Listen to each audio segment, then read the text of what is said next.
Driver, সিটগুলো পরিষ্কার করো।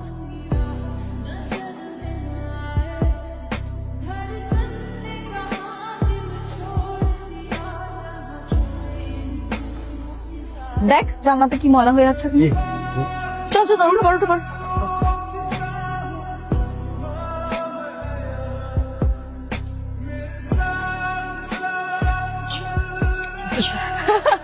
সেই দিনের কথা আমি কোনোদিন ভুলবো না, সিরিয়াসলি অনেক মজা হয়েছিল। ড্রাইভার, গাড়িটা পার্কিং করে রাখো। চল ভিতরে যাই। লটারি লটারি লটারি, মাত্র 20 টাকা টিকেটে আপনি পাচ্ছেন একটি গাড়ি, একটি কালার, 50 লক্ষ টাকা পুরস্কার। ভাই জি ভাই, ওই লটারির দাম কত? মাত্র 20 টাকা ভাই, কত লাগবে? ভাই একটাই দেন। এই জি ভাই, নেন।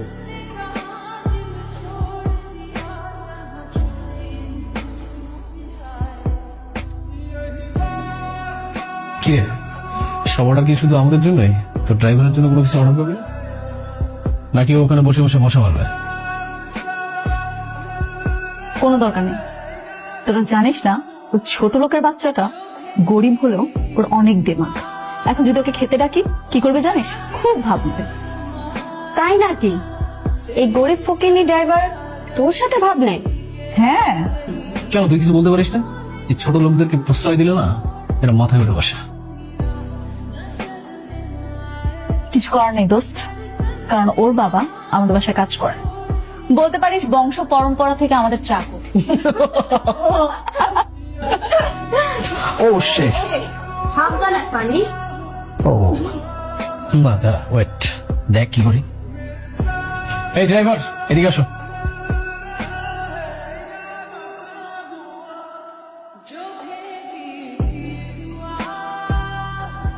শোনো, এখান থেকে একটা টিস্যু নিয়ে আমরা এই স্যুপটা পরিষ্কার করে দাও। কি হলো, দাঁড়িয়ে আছো কেন? ও তোমাকে একটা কথা বলেছে, সেটা শুনবে না তুমি? টিস্যুটা নিয়ে পরিষ্কার করে দাও। দেখেন ম্যাডাম, আমি আপনাকে ড্রাইভার, এই জন্য যে কোনো কাম পেলে সব করে দিই, কিন্তু এর মানে এই না যে আপনার বন্ধু যা স্যুপ পড়ছে এটা আমি পরিষ্কার করে দিব। কি তুই একটা 2 টাকার ড্রাইভার হয়ে মুখে মুখে তর্ক করিস? দেখছিস, তোকে বলছিলাম না কেমন চটং চটং কথা বল। যেটা করতে বলছিস সেটা কর। দেখেন, আর একটা আমার যদি আপনি উল্টাপাল্টা কথা বলবেন তাহলে কিন্তু আপনার জিপের টাইম আমি ছিঁড়া ফেলাবো। আপনি কি প্রতিবন্ধী নাকি? নিজে নিজে পরিষ্কার করতে পারেন না? তোর এত বড় সাহস, তুই আমার চোখের সামনে আমার ফ্রেন্ডকে অপমান করতেছিস? তুই জানিস এর পরিণাম কি হতে পারে? চাকরি থাকবো না, তাই তো? ঠিক আছে, করলাম না আপনাকে চাকরি। আপনার মতো অহংকারী মাইয়া থেকে আর কি আশা করা যায়? জাস্ট বেয়াদব। ভাই, নিজে কি লটারির রেজাল্ট আছে? হ্যাঁ ভাই, আপনি কি টিকিট কাটছেন?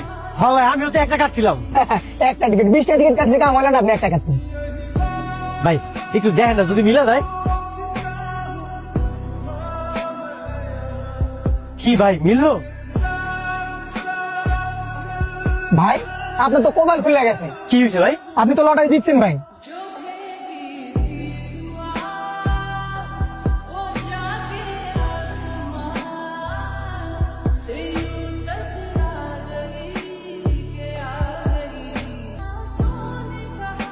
আম্মা, আম্মা, ও মা। বাজান, তুই আইসস? তোর এরকম সাহেবের মতো লাগতেছে কেন? এতদিন কই আছিস তুই? আম্মা, আমি এখন আর সেই গরিব মাহিম নাই। তোমার পোলা এখন সাহেব হয়ে গেছে। সত্য? হ্যাঁ সত্যি। তুমি তুমি আমগো বাড়িতে কি করতেছো? আরে ও এখন ইহানেই থাকে। মানে? বাজান, ওর বাপের যত মিল কারখানা ছিল না, সব আগুনে পুরো ধ্বংস হয়ে গেছে। দেনার দায়ে সব কিছু নিলামে উঠে গেছিল। আর লোকটা সহ্য করতে না পাইরা না স্টক করে মইরা গেছে। একলা কি করব, আরে আমরা লয়ে আইছি, এনে থাকে। আমার দেখছো আল্লাহর কি বিচার, অহংকারে চোখ অন্ধ হয়ে গেছিল। কইছিলাম না ওকে নিতে বেশি দিন সময় লাগবো না। সেটা রে বাজান, আমার মাহিম কত পরিবর্তন হয়ে গেছে গা। ও বাজান, তুই কি কোটিপতি হয়ে গেছস? তুমি আমার ত্যাজ্য পুত্র করে দিছিলা, আমার পরিবর্তন দেখে তুমি এখন আমার বাজার করতেছো? পাগল পোলা আমার। কিসের কথা সব বুঝলা যা বাবার রাগ করে থাকতে নাই আমার বাজার না। শোনো, আমি তোমারে আব্বা পরিচয় কোনোদিনও দিতে চাই না। সেদিন আমি তোমারে অনেকবার কইছিলাম আমি নির্দোষ, আমি কিচ্ছু করি নাই, কিন্তু তুমি আমার কোনো কথাই শুনো নাই। বাজান রে আমার ক্ষমা করে দে বাজান আমারে। হ আর ওরে তো তুই ভালোবাসিস, ওর লোক তোর বিয়ে দিয়ে দিই। রমজান কাকা, আমি ওকে কেন বিয়ে করব? তুমি কি মনে করছো আমি তোমার এই জায়গায় বিয়ে করতে আইছি? এটা কখনোই না। আগে তো তোমার বাপের টাকা পয়সা ছিল, এখন তো তাও নাই। না থাক বাজান, এখন নাই তো কি হয়েছে, তোর তো আছে, তুই বিয়ে কর বাজান। শোনো, আমি এই জায়গায় বিয়ে করতে আসি নাই, আর তোমার মতো অযোগ্য পিতার অভিনয় দেখতে আসি নাই। এই জায়গায় শুধু আইছি আমার আম্মারে আমার বাসায় লয়ে যেতে। আম্মা তাও অবাজান কি কইতেছস? ওনারে সাইডা, এই সংসার সাইডা, বর্ষার সাইডা কেমনি যাই? আমার এটা তুমি কি কইতেছো? আমি এই জায়গায় কাউরে নিয়ে যাবো না, শুধু তোমার আমার বাড়িতে নিয়ে যেতে চলো। বাজান রে, স্বামীরে তুই আমি কই যাবো? ও, তুমি আমার লগে যাইবা না?